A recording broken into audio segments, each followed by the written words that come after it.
Good evening, everyone. My name is Ryan Moses, a Christian by faith, and I am a student of engineering. My question, sir, is according to Islam, both Jesus and Muhammad were prophets. But Prophet Isa, besides his miracles, had an unnatural birth and never died, according to Islam. Besides, he has a prominent role to play in the day of judgment against Dajjal. Don't you think this special preference given to him by Allah makes him more than just a prophet?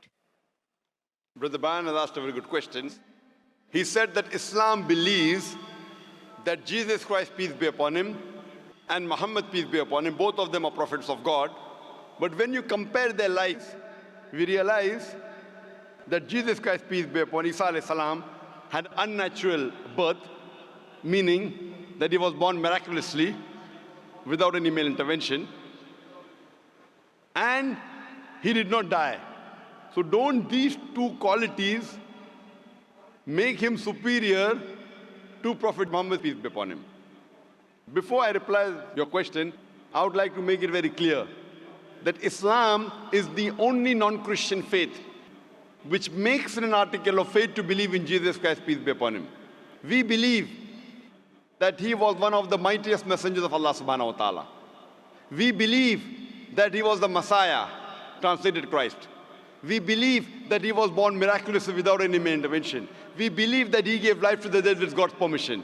We believe that he healed those born blind and lepers with God's permission. The Christians and the Muslims, we are going together. But there is parting of ways. The parting of ways is that many of the Christians, they claim and they think that Jesus Christ, peace be upon him, he claimed divinity and he was Almighty God. First, I'll reply to these queries that if Prophet Jesus, peace be upon him, was born miraculously, he had a mother but had no father, so doesn't it make him superior to Prophet Muhammad, indicating that doesn't mean he's God? If you say that Jesus is superior or you claim him to be God because he was born miraculously, he had no father. Allah says in the Quran in Surah Al-Imran chapter number 3, verse number 59, Allah says, Inna masal Isa in the like masal Adam. Khalaqakum min turab, summa qala lahu kun fayakun. The similitude of Jesus, peace be upon him, in front of Allah subhanahu wa ta'ala is the same as Adam, peace be upon him. He was made from dust and Allah said be, and he was. If you say that Jesus is God because he had no father, in that context, according to the Quran and according to your Bible, Adam, peace be upon him, had no mother and father. That makes him a greater God.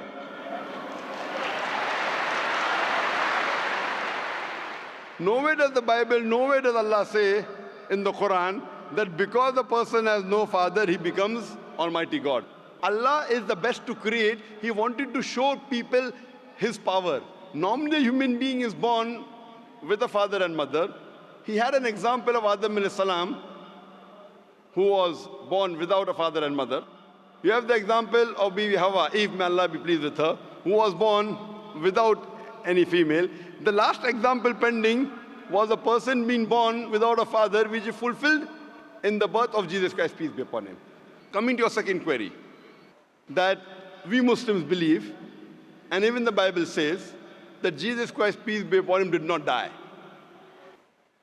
Allah says in the Quran in Surah Nisa chapter 4, verse number 157, 158, Allah says that he was not killed, neither was he crucified, but Allah raised him up unto himself.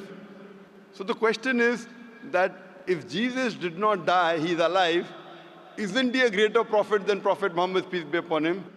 The reply, brother, is that Isa alayhi salam, Jesus Christ, peace be upon him, was the only messenger of Allah subhanahu wa ta'ala whose followers mistook him that he claimed divinity. There is not a single prophet of Allah subhanahu wa ta'ala, of Almighty God, whose followers mistook that he claimed divinity. Because he was the only prophet whose followers mistook that he claimed he was God, Allah subhanahu wa ta'ala raised him up alive so that in his second coming, he could testify to these people that he never claimed divinity. That's what Allah says in the Quran in Surah Ma'idah chapter number 5, verse number 116, that in his second coming, he will tell He Allah subhanahu wa ta'ala that you be my witness. I never told them to worship me, but I told them, Ubudullah, worship Allah, Rabbi wa Rabbakum, who's my Lord and your Lord.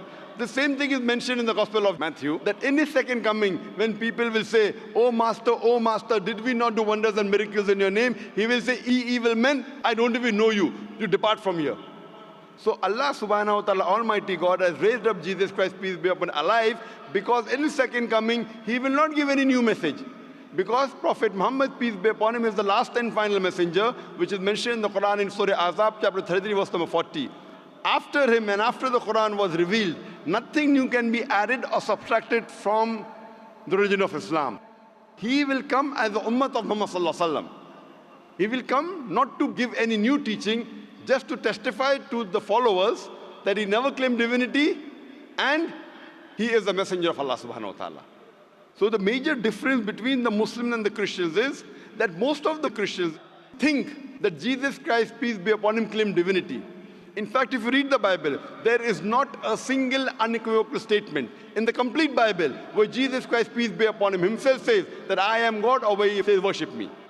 If any Christian can point out a single verse in the Bible, a single unequivocal statement where Jesus Christ, peace be upon him, himself says, a single unambiguous statement where Jesus Christ, peace be upon him, himself says that I am God, or where he says worship me, I am ready to accept Christianity just now. I am not speaking on behalf of my other Muslim brothers. I am putting my head on the guillotine. In fact, if you read the Bible, Jesus Christ, peace be upon him, himself said, it's mentioned in the Gospel of John, chapter number 14, verse number 28. Jesus Christ, peace be upon him, said, my Father is greater than I. Gospel of John, chapter number 10, verse number 29, my Father is greater than all. Gospel of Matthew, chapter number 12, verse number 28, I cast out devil with the Spirit of God. Gospel of Luke, chapter number 11, verse number 20, I with the finger of God cast out devil. Gospel of John, chapter number 5, verse number 30, I can of my own self do nothing. As I hear, I judge, and my judgment is just. For I seek not my will, but the will of my Father. Anyone who says, I seek not my will, but the will of Almighty God, is a Muslim. So Bible says, Jesus Christ, peace be upon him, was a Muslim. He never claimed divinity. And it's clearly mentioned in the book of Acts, chapter number 2, verse number 22. Ye men of Israel, listen to this. Jesus of Nazareth, a man approved of God amongst you by wonders and miracles and signs, which God did by him, and you were witness to it. A man approved of God amongst you by wonders and miracles and signs, which God did by him, and you were witness to it. So Jesus Christ, peace be upon him, never claimed divinity, but he was one of the mightiest messengers of Allah subhanahu wa ta'ala. So brother, are you convinced that Jesus is not God? I did not say Jesus is God. I said what is his position according to Islam. I never said that you said Jesus was God. I'm asking you a question. Are you convinced that Jesus is not God? Yes, I am convinced of that, but I want to clarify his position in Islam. Brother, before I answer, didn't I tell you he believed that he was one of the mightiest messengers of God? No Muslim is a Muslim if he does not believe in Jesus Christ, peace be upon him. A Muslim cannot be a Muslim if he doesn't believe in Jesus Christ, peace be upon him. We believe that he was one of the mightiest messengers of God, but he was not God. So do you believe Jesus Christ, peace be upon him, is not God? Yes. Do you believe Prophet Muhammad sallallahu alaihi wasallam is the messenger of God? I believe that Jesus Christ, being a prophet, was more than a prophet. That doesn't make him God, but his position is unknown. What is his exact position? He's more than a prophet, but not God. But what is his position? He is a prophet of God, he's a messenger. But he doesn't qualify to be a prophet because he has done like unnatural birth, unnatural death, and again day of judgment coming. Brother, did you hear my answer? If you claim that he is somewhere more than a prophet because he was unnatural born, he was born without a father, then Adam, peace be upon him, becomes a bigger than Jesus, peace be upon him. But Adam had a death, natural death. But Adam, there was no misconception amongst the followers of Adam, peace be upon him, that he claimed divinity. There's a misconception amongst the followers of Christians that they claim that he was God. That's the reason Allah kept him alive. And Jesus Christ, peace be upon him, said, it's mentioned in the Gospel of John, chapter number 16, verse number 12 to 14, I have many things to say unto you, but he cannot bear them now. For he, when the Spirit of truth shall come, he shall guide you unto all truth. He shall not speak of himself. All that he hears shall he speak. He shall glorify me. Now this prophecy refers to no one but Prophet Muhammad, peace be upon him. So if you're a good Christian, if you're a person who believes in Jesus Christ, peace be upon him, if you believe in his teachings, then you also have to believe that there's someone else to come who shall guide you. And that is Prophet Muhammad, peace be upon him. So that is the reason I'm saying that if you're a true believer in Jesus Christ, peace be upon him, you have to believe in Prophet Muhammad sallallahu alaihi wasallam, otherwise you're not a true believer. So are you a believer in Prophet Jesus? Yes. Do you believe in Gospel of John chapter 16 verse number 12 to 14? Yes, I do. He's talking about Prophet Muhammad, peace be upon him, to come. So do you believe in Prophet Muhammad, peace be upon him? I can't comment right now. So I request you to do more research Okay, I will. on your Bible, and you can see my video cassette, Similarities Between Islam and Christianity. Yes, I'll do that. Thank you.